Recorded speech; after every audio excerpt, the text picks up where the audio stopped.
Imagine you're in the hospital. I know, not ideal, but stay with me. You've just come out of a pretty rough surgery, and you need to use the restroom. What do? You press the button to call a nurse and wait for them to arrive. There's only one problem. Another patient around the corner hit their call button first. They just need an aspirin for a headache. With the current hospital technology, time, not need, may be the determining factor as to who gets a nurse's attention first. But it doesn't have to be that way. Thanks to innovative research being done at Auburn University, the future of patient care could be right on your wrist. I want to welcome you to the third episode of the Things You Didn't Know podcast, and joining me today is the very impressive and very busy Dr. Haneen Ali. She is an assistant professor in the Health Services Administration program at Auburn, and because that's not enough, she's also an assistant professor in the Industrial and Systems Engineering program. Dr. Ali, thank you for joining us. Thank you for having me. When I first heard of your work, I knew I had to get you on the podcast because what you're doing is really, really impressive and could really change how patient care works in hospitals and long-term care facilities. And I want to dig into that, but let's set the scene first. You noticed a problem with the current call light system in inpatient healthcare settings. Explain a little bit more about that.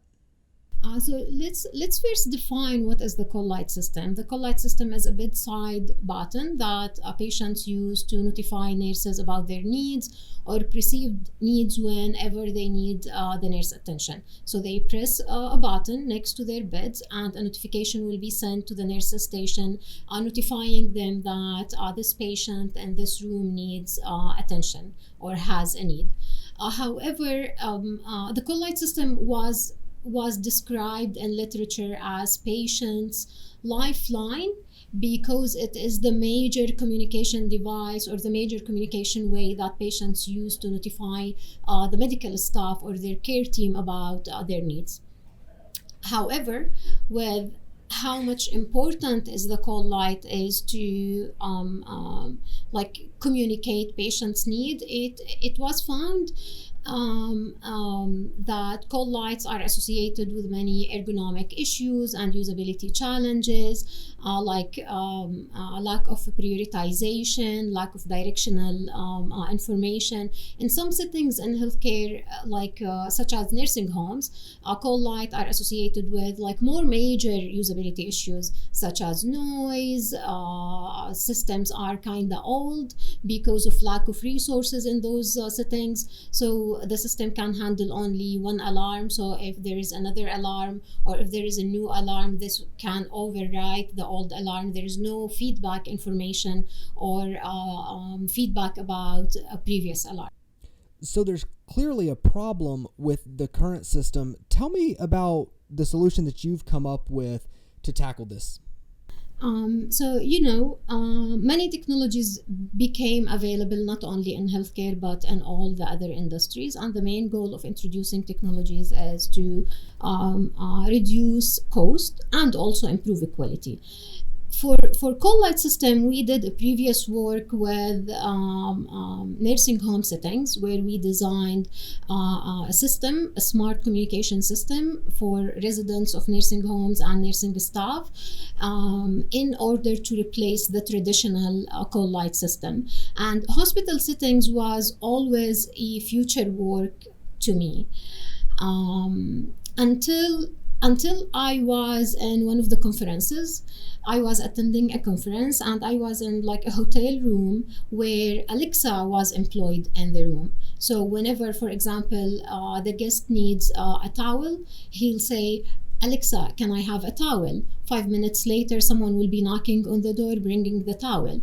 That was an easy process. So why this is not implemented in healthcare? Because this can overcome many of the physical challenges and language barriers in communication between patients and nurses. I came back from the conference. I sent an email to my team. We had a meeting. We invited some of the undergraduate students in my classes. They were participating in some of the research activities. And I always like to have them because they always bring this fresh eyes and fresh ideas of things. We started brainstorming to recreate and redesign the call light system in hospital settings, and create a system that is not only used for communicating patient's need, but also use the system to increase the patient satisfaction in the hospital. So we implemented the user-centered design technique, and we had several visits to the nursing school simulation lab, where we looked at the rooms, we looked at the call light system implemented there. We mimicked patients and patients' bed, like how easy it is to access devices on the bedside, and we had a lot of iteration. I think we had 4 major iterations on our design. We met with nurses, we met with patients, we listened to their feedback, and we improved the design in 4 major steps. So the major design consists of 2 major groups of light technology. One is implemented in patient's room, and one is implemented for the nurses, for the use of nurses. So what we proposed in our design is to implement the technology that we use on daily basis with our children, with ourselves. Alexa, iPad, smart TV, smart light, and the patient can communicate their needs using Alexa. This way, the patient can communicate the exact need. So, I need my pain medication, or I need to go to the bathroom, or I need a cup of water. The iPad also can be used to access the medical record. If they requested a medication, they can track where their medication is, or where the nurse in process of getting them the pain medication. They can have access to the patient portal. The hospital can provide information about their medical condition, like educational videos. They can read the news. They can control the TV. They can control the lighting by technologies that are installed like around them. The device that we proposed for the nurse use as a smartwatch, where the nurse is receiving directly the communication or the notification to the smartwatch they are wearing. So all the notification will be sent to a system, and that system will prioritize all the notification based on the severity of the patient, the severity of the need, how fast the nurse is supposed to respond to that need, and the nurse will see like a list of requests that she needs to respond to. So the podcast is called Things You Didn't Know, and so I've gotten pretty comfortable with knowing when I don't know something, and I actually called a family member that's a nurse, and I discussed your research with her, and she was really impressed with the concept and really thought it was a great idea. But she asked a question, and I want to pose it to you. You know, for some patients, needing to go to the bathroom is not a big deal at all. It's no bigger an issue for them than it is for you or me. But for other patients that maybe have just come out of a surgery or are a fall risk, that can be a much more urgent need. How does the system understand the complex medical histories of each patient that's being taken care of, and understand how to prioritize their needs for the nurse? So I will try to explain this with the simplest way I know. So each patient will be given a score, will be given a weight. Basically, that weight represents how severe the patient condition is, or how severe or how important the need is. So, for example, a patient that has or had a major surgery, that patient will be given a higher weight, indicating that nurses should respond to this patient quickly. An elderly patient with a high risk of fall, for example, will be given also a high score, a high weight, indicating the need. A patient who is asking for a pain medication, that is, the score will be different than a patient asking for a cup of water, for example, right?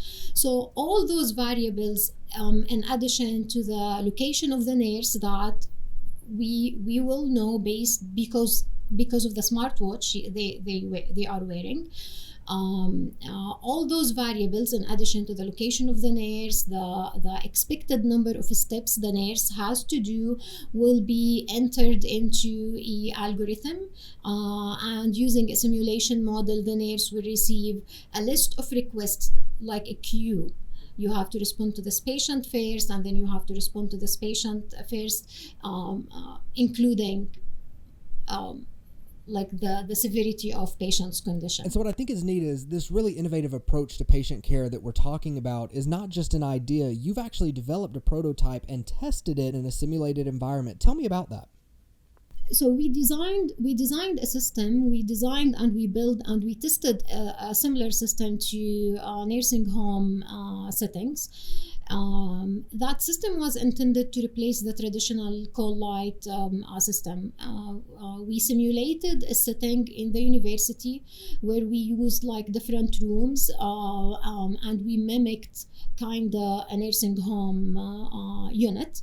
We invited undergraduate students. We trained them on how to be nursing home residents. We assigned each one of them like a specific medical condition, and we trained them how to mimic that medical condition. We invited real CNAs and real LPNs from local nursing homes to try the traditional system that is being used in their nursing homes, and the smart system that we built.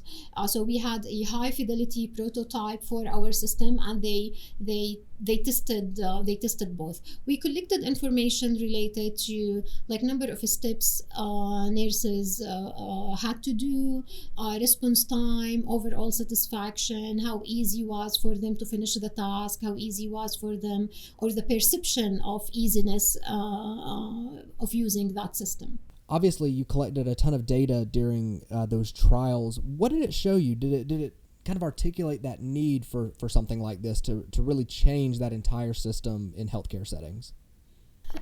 So the data showed that there was a 40% reduction in response time for call light from bedrooms, and around 55% reduction in response time to call light from bathrooms, because in nursing homes and in hospital settings too, the call light system is also installed in bathroom just in case if the patient or the residents needs help while they are using the bathroom. We also found that 29% of bed exit alarm were improved through communicating those alarms directly to the nurse using smartwatches.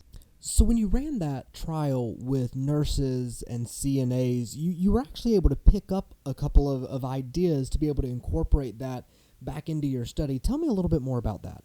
So in general, when engineers or designers like design a new system, they always have their thoughts, right? Or how they see the system, the final result of that system, or how the system will operate. But there is one major rule when you design a new system, is to get feedback and input from the end users.